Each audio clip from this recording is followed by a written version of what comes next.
Good morning, people of Earth, or Earth, however you see it, perceive it.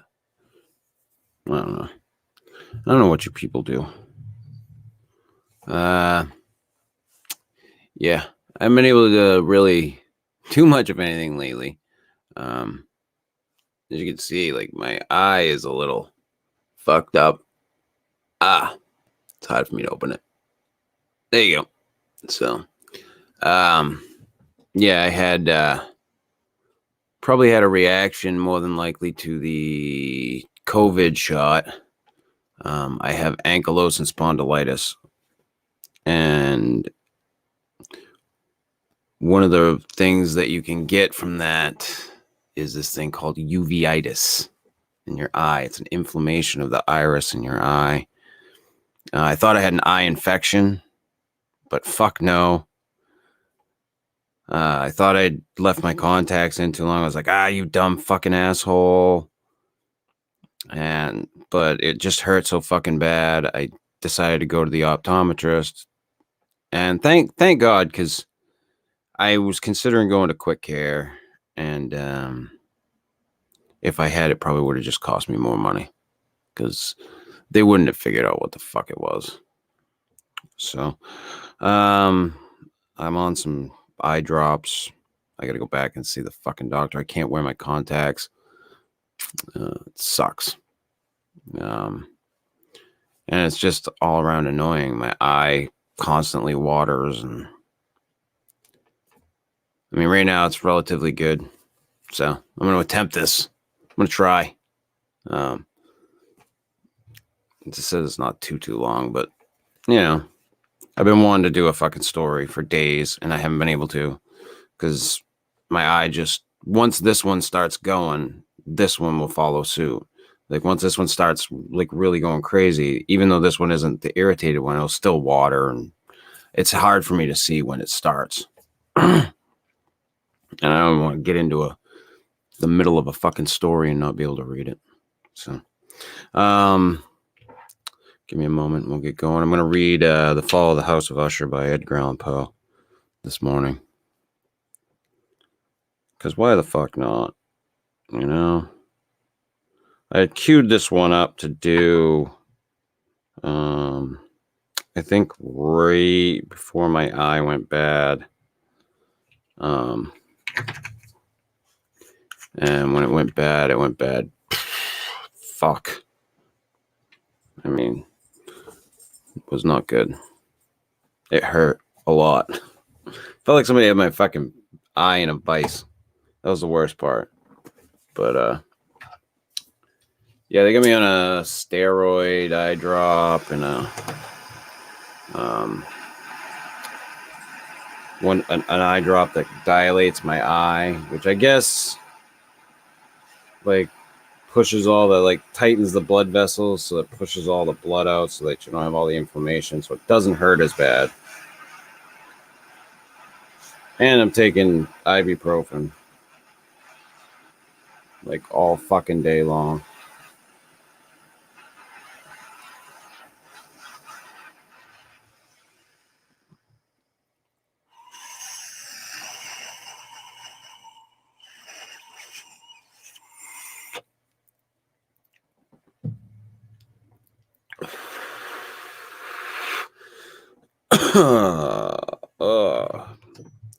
So, who do we got this morning? Frank. Hello. Hey, Frank. How's it going?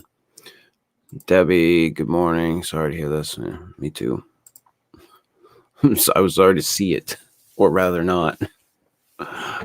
Frank, hope you get better very soon. Thanks. I don't know how long it's going to take. Probably a couple of weeks, I'm assuming, from the way the optometrist was talking. I don't fucking know. Anywho, The Fall of the House of Usher by Edgar Allan Poe. During the whole of a dull, dark, and soundless day in the autumn of the year, when the clouds hung oppressively low in the heavens, I had been passing alone on horseback through a singularly dreary tract of country, and at length found myself, as the shades of the evening drew on, within view of the melancholy house of Usher. I know not how it was, but with the first glimpse of the building, a sense of insufferable gloom pervaded my spirit. I say insufferable, for the feeling was unrelieved by any of that half pleasurable, because poetic, sentiment with which the mind usually receives even the sternest natural images of the desolate or terrible. I looked upon the scene before me, upon the mere house, and the simple landscape features of the domain, upon the bleak walls, upon the vacant eye-like windows, upon a few rank sedges, and upon a few white trunks of decayed trees, with an utter depression of soul which I can compare to no earthly sensation more properly than to the after dream of the reveler upon opium, the bitter lapse into everyday life, the hideous dropping off of the veil. There was an iciness, a sinking, a sickening of the heart, an unredeemed dreariness of thought which no goading of the imagination could torture into aught of the sublime. What was it, I paused to think, what was it that so unnerved me in the contemplation of the house of Usher? It was a mystery all insoluble, nor could I grapple with the shadowy fancies that crowded upon me as I pondered.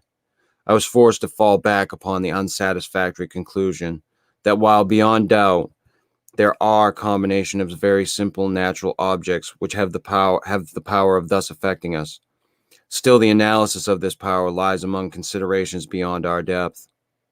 It was possible, I reflected, that a mere different arrangement of the particulars of the scene, of the details of the picture, would be sufficient to modify or perhaps to annihilate its capacity for sorrowful impression. And acting upon this idea, I reined my horse to the precipitous brink of a black and lurid tarn that lay in unruffled luster by the dwelling, and gazed down, but with a shudder even more thrilling than before, upon the remodeled and inverted images of the gray sedge, and the ghastly tree stems, and the vacant and eye-like windows. Nevertheless, in this mansion of gloom, I now proposed to myself a sojourn of some weeks. Its proprietor, Roderick Usher, had been one of my boon companions in boyhood, but many years had elapsed since our last meeting. A letter, however, had lately reached me in a distant part of the country, a letter from him, which, in its wildly important nature, had admitted of no other than a personal reply. The MS gave evidence of nervous agitation. The writer spoke of acute bodily illness, of a mental disorder which oppressed him, and of an earnest desire to see me, as his best and indeed his only personal friend, with the view of attempting, by the cheerfulness of my society, some alleviation of his malady. It was the manner in which all this and much more was said. It was the apparent heart that went with his request, which allowed me no room for hesitation, and I accordingly obeyed forthwith what I still consider a very singular summons. Although as boys we had been even intimate associates, yet I really knew little of my friend. His reserve had been always excessive and habitual. I was aware, however, that his very ancient family had been noted time out of mind for a peculiar sensibility of temperament, displaying itself through long ages in many works of exalted art and manifested of late in repeated deeds of munificent yet unobtrusive charity, as well as in a passionate devotion to the intricacies, perhaps even more than to the orthodox and easily recognizable beauties of musical science. I had learned, too, the very remarkable fact that the stem of the Usher race, all time honored as it was, had put forth at no period any enduring branch. In other words, that the entire family lay in the direct line of descent, and had always, with very trifling and very temporary variations, so lain. It was this deficiency I considered, while running over in thought the perfect keeping of the character of the premises with the accredited character of the people, and while speculating upon the possible influence which the one in the long lapse of centuries might have exercised upon the other. It was this deficiency, perhaps of collateral issue, and the consequent undeviating transmission from sire to son of the patrimony with the name, which had at length so identified the two as to merge the original title of the estate in the quaint and equivocal appellation of the House of Usher, an appellation which seemed to include in the minds of the peasantry who used it, both the family and the family mansion.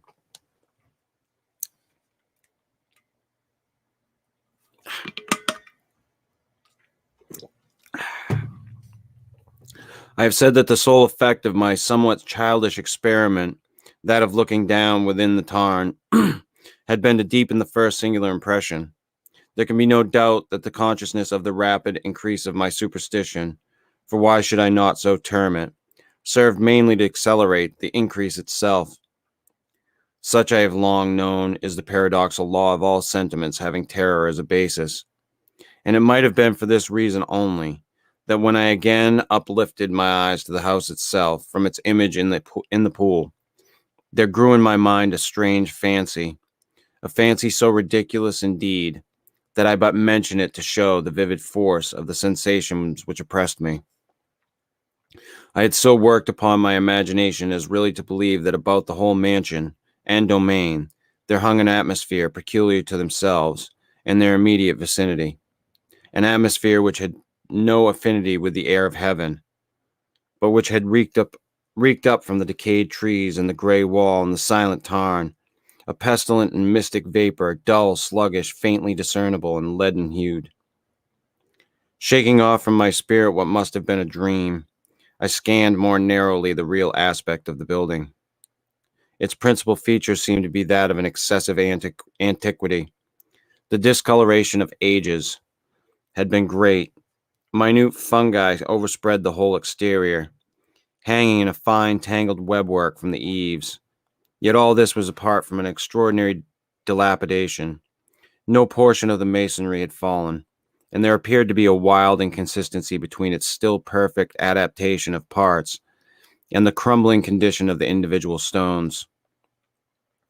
In this there was much that reminded me of the specious totality of old woodwork, which has rotted for long years in some neglected vault, with no disturbance from the breath of the external air. Beyond this indication of extensive decay, however, the fabric gave little token of instability.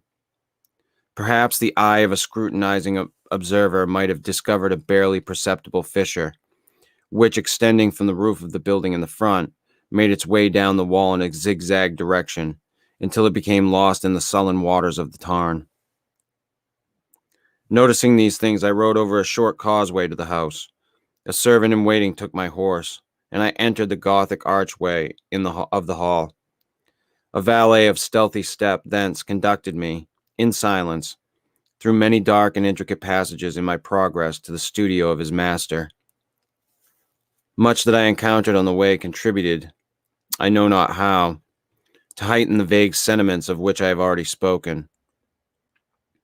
While the objects around me, while the carvings of the ceilings, the somber tapestry of the walls, the even blackness of the floors, and phantasmagoric armorial trophies which rattled as I strode, were but matters to which, or to such as which, I had been accustomed from my infancy.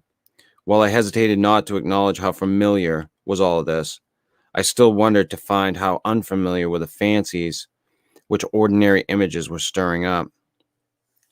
On one of the staircases, I met the physician of the family. His countenance, I thought, wore a mingled expression of low cunning and perplexity. He accosted me with trepidation and passed on. The valet now opened a door and ushered me into the presence of his master. The room in which I found myself was very large and lofty. The windows were long, narrow, and pointed, and at so vast a distance from the black oaken floor as to be altogether inaccessible from within. Feeble gleams of encrimsoned light made their way through the trellised panes, and served to render sufficiently distinct the more prominent objects around. The eye, however, struggled in vain to reach the remoter angles of the chamber, or the recesses of the vaulted and fretted ceiling. Dark draperies hung upon the walls. The general furniture was profuse, comfortless, antique, and tattered. Many books and musical instruments lay scattered about, but failed to give any vitality to the scene. I felt that I breathed an atmosphere of sorrow. An air of stern, deep, and irredeemable gloom hung over and pervaded all. Upon my entrance, Usher arose from a sofa on which he had been lying at full length, and greeted me with a vivacious warmth which had much in it. I at first thought of an overdone cordiality, of the constrained effort of the ennuyé man of the world. A glance, however, at his countenance convinced me of his perfect sincerity. We sat down, and for some moments, while he spoke not, I gazed upon him with a feeling half of pity, half of awe. Surely man had never before so terribly altered in so brief a period, as had Roderick Usher. It was with difficulty that I could bring myself to admit the identity of the wan being before me with the companion of my early boyhood. Yet the character of his face had been at all times remarkable. A cadaverousness of complexion, an eye large, liquid, and luminous beyond comparison, lips somewhat thin and very pallid, but of a surpassingly beautiful curve, a nose of a delicate Hebrew model, but with a breadth of nostril unusual in similar formations, a finely molded chin speaking in its want of prominence, of a want of moral energy, hair of a more than web-like softness and tenuity. These features, with an inordinate expansion above the regions of the temple, made up altogether a countenance not easily to be forgotten. And now, in the mere exaggeration of the prevailing character of these features, and of the expression they were wont to convey, lay so much of the change that I doubted to whom I spoke. The now ghastly pallor of the skin, and the now miraculous luster of the eye, above all things startled and even awed me. The silken hair, too, had been suffered to grow all unheeded, and as, in its wild gossamer texture, it floated rather than fell about the face, I could not, even with effort, connect its arabesque expression with any idea of simple humanity. In the manner of my friend, I was at once struck with an incoherence of an inconsistency, and I soon found this to arise from a series of feeble and futile struggles to overcome an habitual trepidancy, an excessive nervous agitation. For something of this nature I had indeed been prepared, no less by his letter than by reminiscence of certain boyish traits, and by conclusions deduced from his peculiar physical conformation and temperament. His action was alternately vivacious and sullen. His voice varied rapidly from a tremulous indecision when the animal spirit seemed utterly in abeyance, to that species of energetic concision, that abrupt, weighty, unhurried, and hollow-sounding enunciation, that leaden, self-balanced, and perfectly modulated guttural utterance, which may be observed in the lost drunkard or the irreclaimable eater of opium during the periods of his most intense excitement. It was thus that he spoke of the object of my visit, of his earnest desire to see me, and of the solace he expected me to afford him. He entered at some length into what he conceived to be the nature of his malady. It was, he said, a constitutional and a family evil, and one for which he despaired to find a remedy. A mere nervous affection, he immediately added, which would undoubtedly soon pass off. It displayed itself in a host of unnatural sensations. Some of these, as he detailed them, interested and bewildered me, although perhaps the terms and the general manner of the narration had their weight. He suffered much from a morbid acuteness of the senses. The most insipid food was alone endurable. He could wear only garments of certain texture. The odors of all flowers were oppressive. His eyes were tortured by even a faint light. And there were but peculiar sounds, and these from stringed instruments, which did not inspire him with horror. An anomalous species of terror I found him a bounden slave. I shall perish, said he. I must perish in this deplorable folly. Thus, and not otherwise, shall I be lost. I dread the events of the future, not in themselves, but in their results. I shudder at the thought of any, even the most trivial, incident, which may operate upon this intolerable agitation of soul. I have indeed no abhorrence of danger, except in its absolute effect, in terror. In this pitiable condition, I feel that the period will sooner or later arrive when I must abandon life and reason together in some struggle with the grim phantasm, fear. I learned, moreover, at intervals and through broken and equivocal hints, another singular feature of his mental condition. He was enchained by certain superstitious impressions in regard to the dwelling which he tenanted, and whence for many years he had never ventured forth in regard to an influence whose supposititious force was conveyed in terms too shadowy here to be restated. An influence which some peculiarities in the mere form and substance of his family mansion had by dint of long sufferance, he said, obtained over his spirit an effect which the physique of the grey walls and turrets, and of the dim tarn into which they all looked down, had at length brought about the morale of his existence.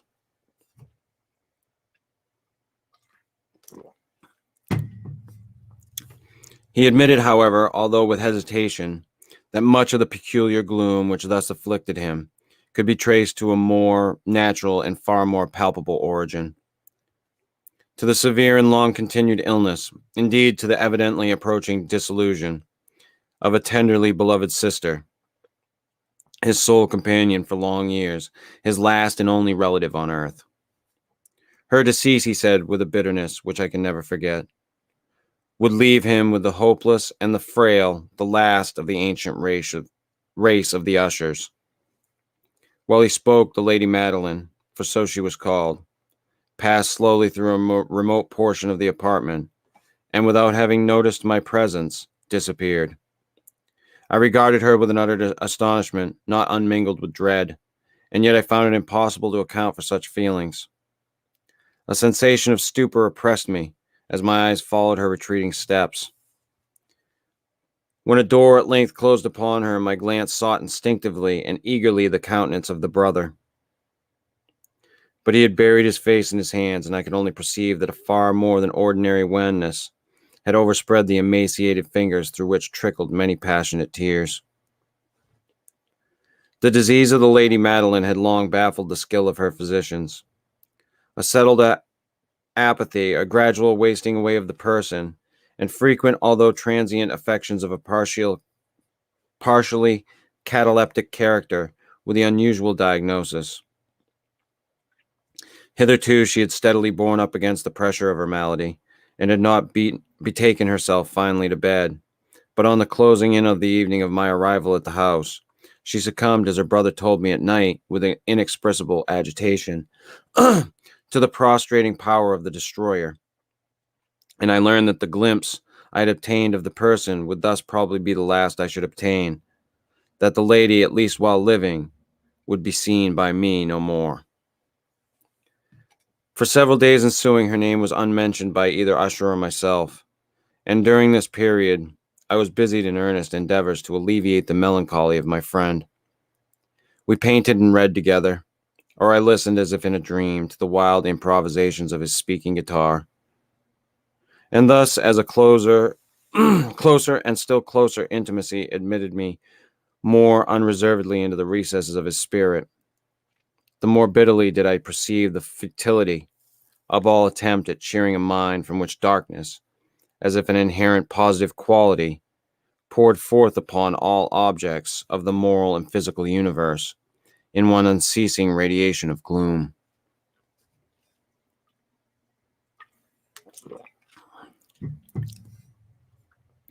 I shall ever bear about me a memory of the many solemn hours I spent alone with the master of the House of Usher. Yet I should fail in any attempt to convey an idea of the exact character of the studies, or of the occupations in which he involved me, or led me the way. An excited and highly distempered ideality threw a sulphurous luster over all. His long improvised dirges will ring forever in my ears. Among other things, I hold painfully in mind a certain singular perversion and amplification of the wild air of the last waltz of von Weber. From the paintings over which his elaborate fancy brooded, and which grew touch by touch into vagueness at which I shuddered the more thrillingly, because I shuddered knowing not why. From these paintings, vivid as their images now are before me, I would in vain endeavor to adduce more than a small portion which should lie within the compass of merely written words. But the utter simplicity by the nakedness of his designs, he arrested and overawed attention. If ever mortal painted an idea, that mortal was Roderick Usher. For me, at least, in the circumstances then surrounding me, then arose out of the pure abstractions which the hypochondriac contrived to throw upon his canvas an intensity of intolerable awe, no shadow of which felt I ever yet in the contemplation of the certainly glowing, yet too concrete reveries of Fuseli. One of the phantasmagoric conceptions of my friend, partaking not so rigidly of the spirit of abstraction, may be shadowed forth, although feebly, in words. A small picture presented the interior of an immensely long and rectangular vault or tunnel, with low walls, smooth, white, and without interruption or device. Certain accessory points of the design served well to convey the idea that this excavation lay at an exceeding depth below the surface of the earth. No outlet was observed in any portion of its vast extent, and no torch or other artificial source of light was discernible. Yet a flood of intense rays rolled throughout, and bathed the whole in a ghastly and inappropriate splendor.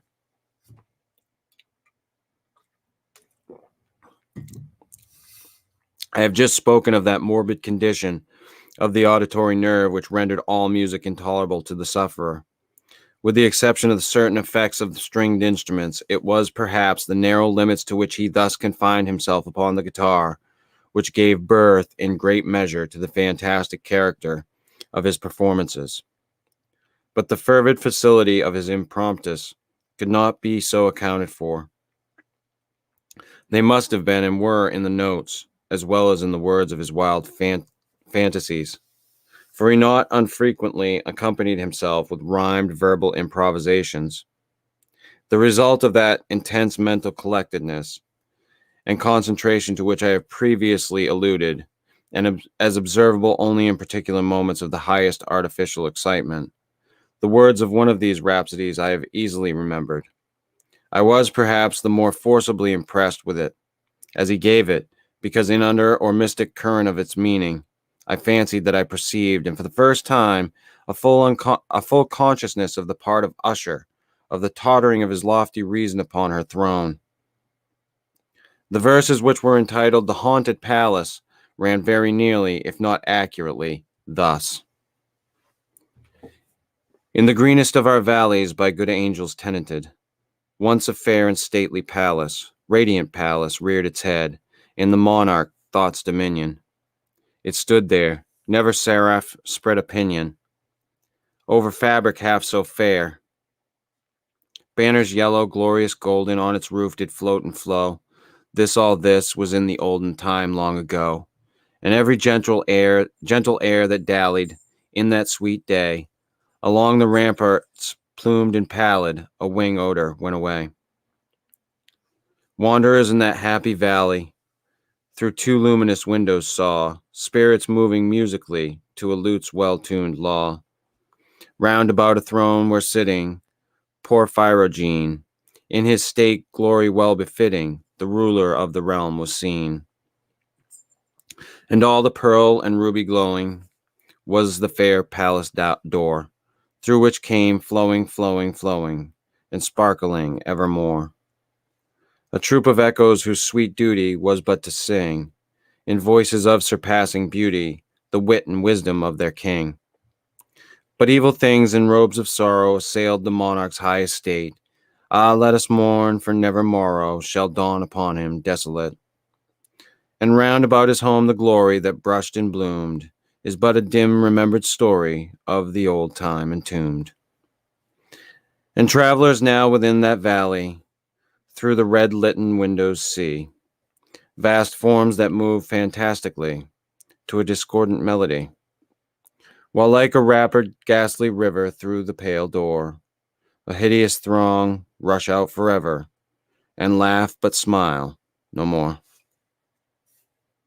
I remember that suggestions arising from this ballad led us into a train of thought wherein there became a manifest of an opinion, of Usher's, which I mention not so much on account of its novelty, for other men have thought thus, as on account of the pertinacity with which he maintained it. This opinion in its general form was that of the sentience of all vegetable things, but in his disordered fancy, the idea had assumed a more daring character, and trespassed under certain conditions upon the kingdom of inorganization. I lack words to express the full extent or the earnest abandon of his persuasion. The belief, however, was connected, as I have previously hinted, with the gray stones of the home of his forefathers. The conditions of the sentience had been here, he imagined, fulfilled in the method of collocation of these stones, in the order of their arrangement, as well as in that of the many fungi which overspread them, and of the decayed trees which stood around, above all in the long undisturbed endurance of this arrangement, and in its reduplication in the still waters of the tarn. Its evidence, the evidence of the sentience, was to be seen, he said, and I here started as he spoke, in the gradual yet certain condensation of an atmosphere of their own about the waters and the walls. The result was discoverable, he added, in that silent yet importunate and in terrible influence which for centuries had molded the destinies of his family, and which made him, what I now saw him, what he was. Such opinions need no comment, and I will make none.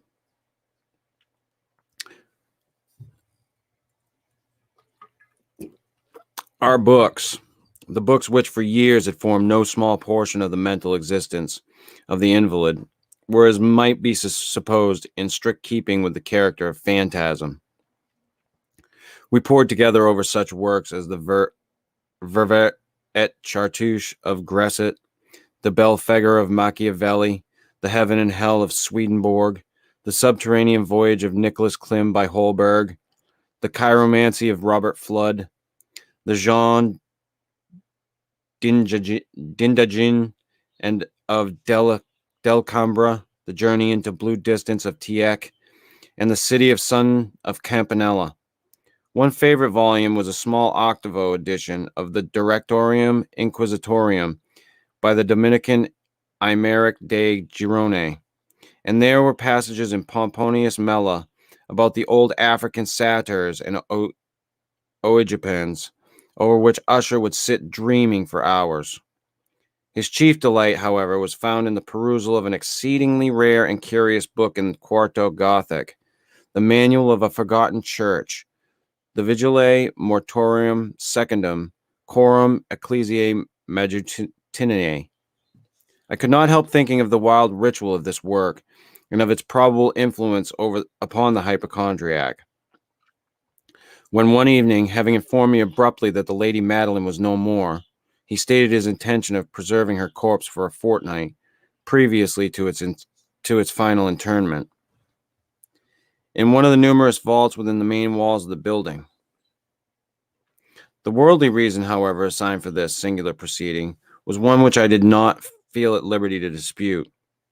The brother had been led to his resolution, so he told me, by consideration of the unusual character of the malady of the deceased, of certain obtrusive and eager inquiries on the part of her medical men, and of the remote and exposed situation of the burial ground of the family. I will not deny that when I called to mind the sinister countenance of the person whom I met upon the staircase on the day of my arrival at the house, I had no desire to oppose what I regarded as at best but harmless, and by no means an unnatural precaution.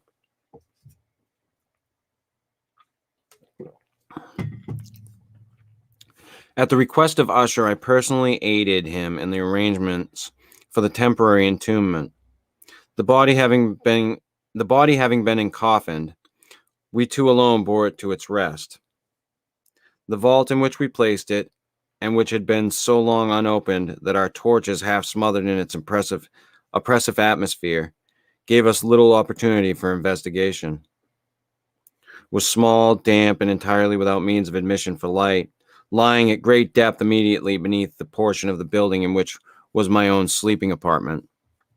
It had been used apparently in remote feudal times for the worst purposes of a donjon keep, and in later days as a place of deposit for powder or some other highly combustible substance, as a portion of its floor and the whole interior of a long archway through which we reached it were carefully sheathed with copper. The door of massive iron had been also similarly protected. Its immense weight caused an unusually sharp grating sound as it moved upon its hinges. Having deposited our mournful burden upon trestles within this region of horror, we partially turned aside the yet unscrewed lid of the coffin and looked upon the face of the tenant. A striking similitude between the brother and sister now first arrested my attention. And Usher, divining perhaps my thoughts, murmured out some few words from which I learned that the deceased and himself had been twins, and that sympathies of a scarcely intelligible nature had always existed between them. Our glances, however, rested not long upon the dead, for we could not regard her unawed. The disease which had thus entombed the lady in the maturity of youth had left, as usual, in all maladies of a strictly cataleptical character, the mockery of a faint blush upon the bosom and the face, and the suspiciously lingering smile upon the lip which is so terrible in death. We replaced and screwed down the lid, and having secured the door of iron, made our way with toil into the scarcely less gloomy apartments of the upper portion of the house. And now, some days of bitter grief having elapsed, an observable change came over the features of the mental disorder of my friend. His ordinary manner had vanished. His ordinary occupations were neglected or forgotten. He roamed from chamber to chamber with hurried, unequal, and objectless step. The pallor of his countenance had assumed, if possible, a more ghastly hue, but the luminousness of his eye had utterly gone out. The once occasional huskiness of his tone was heard no more, and a tremulous quaver, as if of extreme terror, habitually characterized his utterance. There were times, indeed, when I thought his unceasingly agitated mind was laboring with some oppressive secret, to divulge which he struggled for the necessary courage. At times, again, I was obliged to resolve all into the mere inexplicable vagaries of madness, for I beheld him gazing upon vacancy for long hours in an attitude of the profoundest attention, as if listening to some imaginary sound. It was no wonder that his condition terrified, that it infected me. I felt creeping upon me by slow yet certain degrees the wild influences of his own fantastic yet impressive superstitions. It was especially upon retiring to bed late in the night of the 7th or 8th day after the placing of the Lady Madeline within the donjon that I experienced the full power of such feelings. Sleep came not near my couch. While the hours waned and waned away, I struggled to reason off the nervousness which had dominioned over me. I endeavored to believe that much, if not all of what I felt, was due to the bewildering influence of the gloomy furniture of the room, of the dark and tattered draperies which, tortured into motion by the breath of a rising tempest, swayed fitfully to and fro upon the walls, and rustled uneasily about the decorations of the bed. But my efforts were fruitless. An irrepressible tremor gradually pervaded my frame, and at length there sat upon my very heart an incubus of utterly causeless alarm. Shaking this off with a gasp and a struggle, I uplifted myself upon the pillows, and peering earnestly within the intense darkness of the chamber, hearkened, I know not why, except that an instinctive spirit prompted me, to certain low and indefinite sounds which came through the pauses of the storm. At long intervals, I knew not whence. Overpowered by an intense sentiment of horror, unaccountable yet unendurable, I threw on my clothes with haste, for I felt that I should sleep no more during the night, and endeavored to arouse myself from the pitiable condition into which I had fallen by pacing rapidly to and fro through the apartment.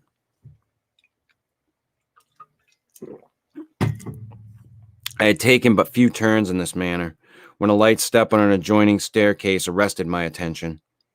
I presently recognized it as that of Usher. In an instant afterwards, he rapped with a gentle touch at my door and entered bearing a lamp. His countenance was, as usual, cadaverously wan, but moreover there was a species of mad hilarity in his eyes, and evidently a restrained hysteria in his whole demeanor. His air appalled me, but anything was preferable to the solitude which I had so long endured, and I even welcomed his presence as a relief. "And you have not seen it?" he said abruptly, after having stared about him for some moments in silence. "You have not seen it. You have not then seen it. But say you shall." Thus speaking, and having carefully shaded his lamp, he hurried to one of the casements and threw it freely open to the storm. The impetuous fury of the entering gust nearly lifted us from our feet. It was indeed a tempestuous yet sternly beautiful night, and one wildly singular in its terror and its beauty.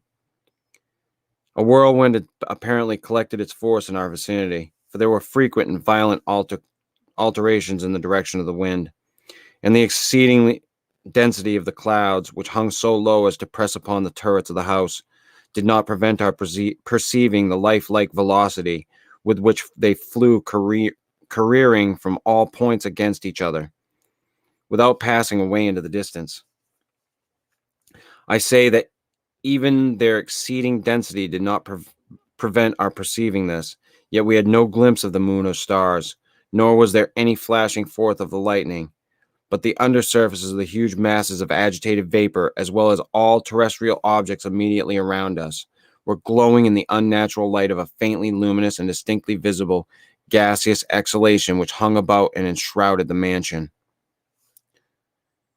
"You must not, you shall not behold this," said I, shuddering to Usher as I led him, with a gentle violence, from the window to a seat. "These appearances which bewilder you are merely electrical phenomena, not uncommon, or it may be that they have their ghastly origin in the rank miasma of the tarn. Let us close this casement. The air is chilling and dangerous to your frame. Here is one of your favorite romances. I will read, and you shall listen, and so we will pass away this terrible night together."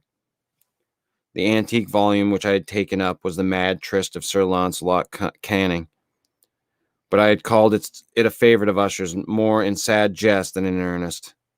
For in truth there is little in its uncouth and unimaginative prolixity which could have had interest for the lofty and spiritual ideality of my friend. It was, however, the only book immediately at hand, and I indulged a vague hope that the excitement which now agitated the hypochondriac might find relief, for the history of mental disorder is full of similar anomalies, even in the extremeness of the folly which I should read. Could I have judged, indeed, by the wild overstrained air of the vivacity with which he hearkened, or apparently hearkened, to the words of the tale, I might well have congratulated myself upon the success of my design. I had arrived at that well-known portion of the story where Ethelred, the hero of the tryst, having sought in vain for peaceable admission into the dwelling of the hermit, proceeds to make a good entrance by force.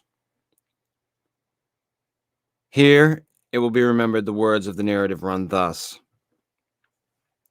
"And Ethelred, who was by nature of a doughty heart, and who was now mighty withal, on account of the powerfulness of the wine which he had drunken, waited no longer to hold parley with the hermit, who in sooth was of an obstinate and maliceful turn, but feeling the rain upon his shoulders, and fearing the rising of the tempest, uplifted his mace outright, and with blows made quickly room in the plankings of the door for his gauntleted hand.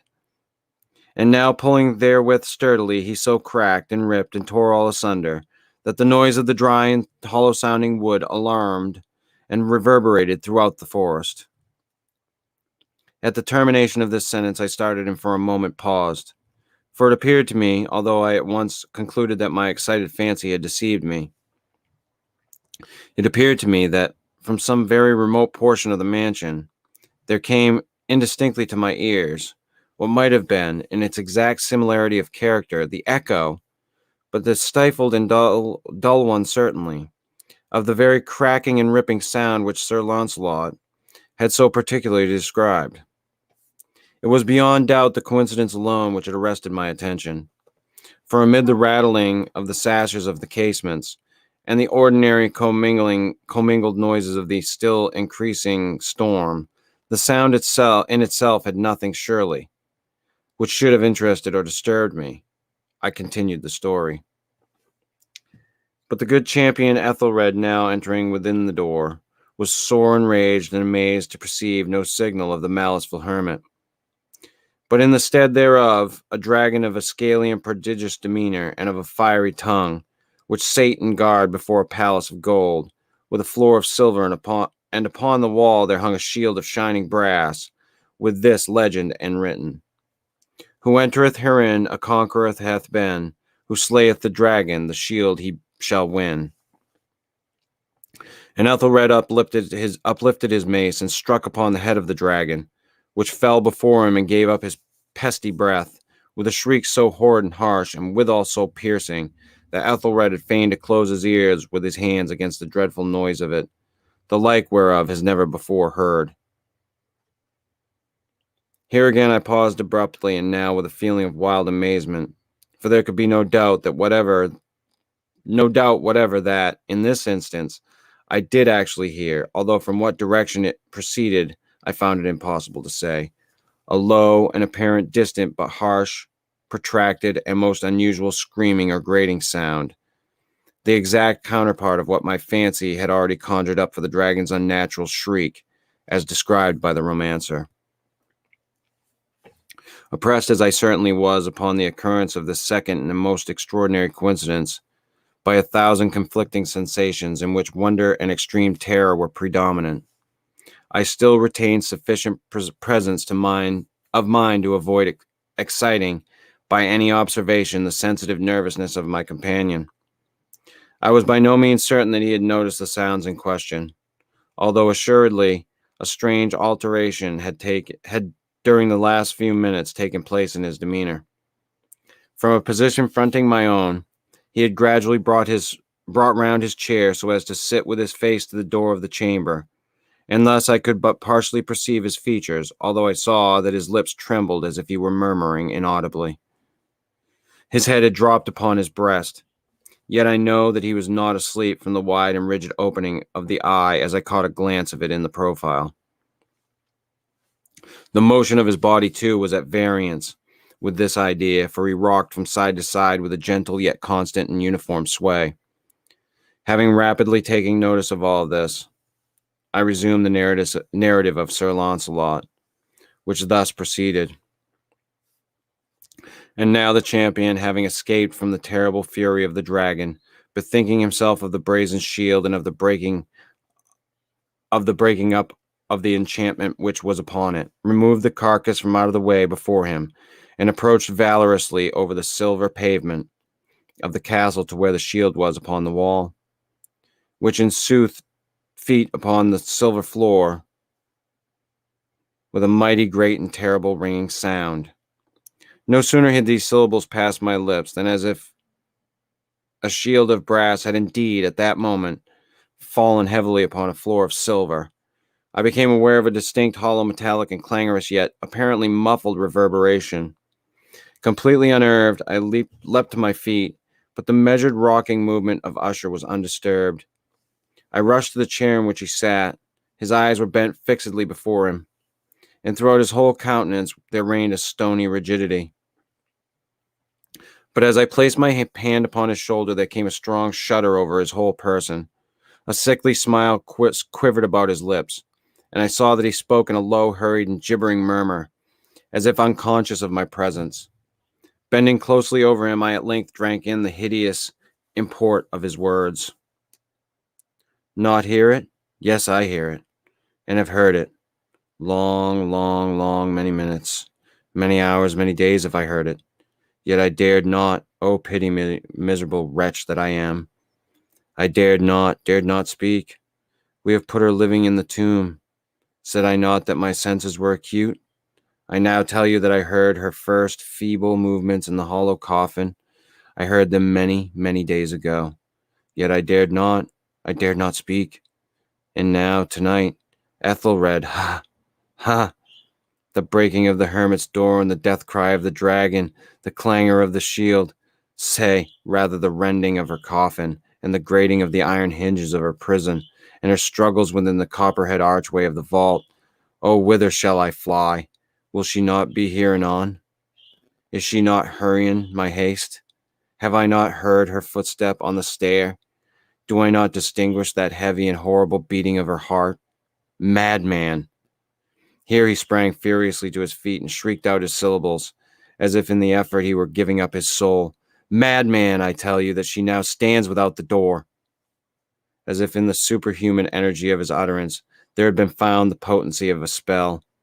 The huge antique panels to which the speaker pointed slowly threw back, upon the instant, their ponderous and ebony jaws. It was the work of the rushing gust. But then, without those doors, there did stand the lofty and enshrouded figure of the Lady Madeline of Usher.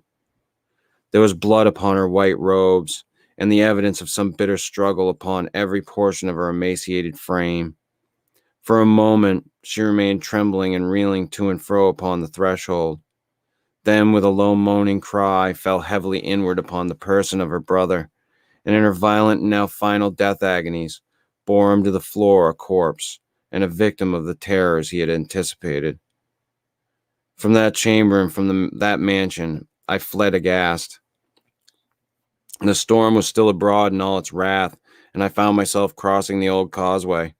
Suddenly there shot along the path a wild light, and I turned to see whence a gleam so unusual could have issued, for the vast house and its shadows were alone behind me. The radiance was that of the full setting and blood-red moon, which now shone vividly through that once barely discernible fissure, of which I have before spoken, as extending from the roof of the building in a zigzag direction to the base. While I gazed, this fissure rapidly widened. There came a fierce breath of whirlwind. The entire orb of the satellite burst at once upon my sight. My brain reeled as I saw the mighty walls rushing asunder. There was a long, tumultuous shouting sound like the voice of 1,000 waters, and the deep and dank tarn at my feet closed sullenly and silently over the fragments of the House of Usher.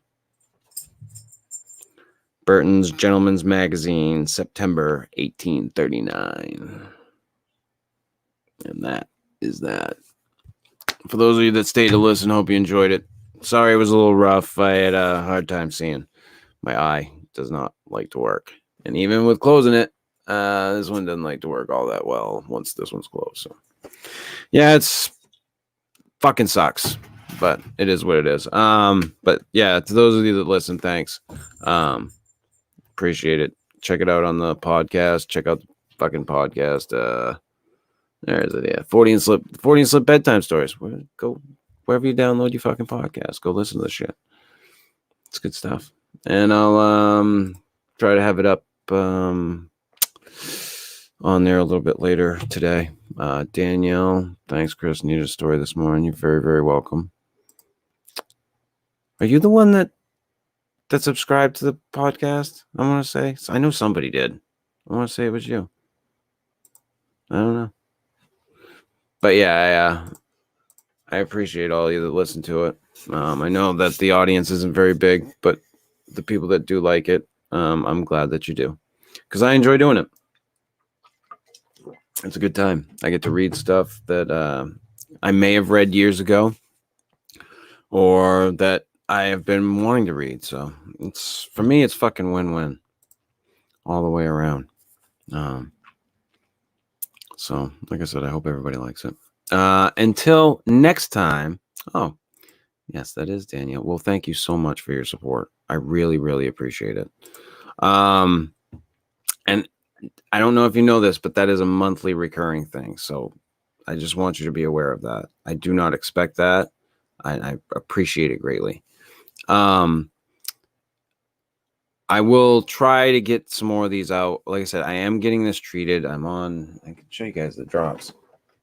I'm on 2 different types of eye drops here for my friggin' eyes. So I did go to the doctor trying to get this taken care of so that I can get back to doing this. And work has just been a pain in the ass too, because I'm working a lot of hours right now. But I am trying to get back to reading. Like I want to read the next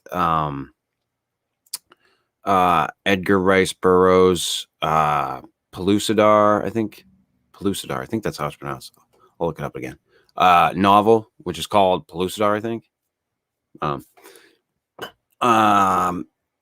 And there's a few others I want to do the next Wizard of Oz book, et cetera, et cetera. So I will try to get back into doing this stuff. I appreciate everybody again. So until next time, toodles.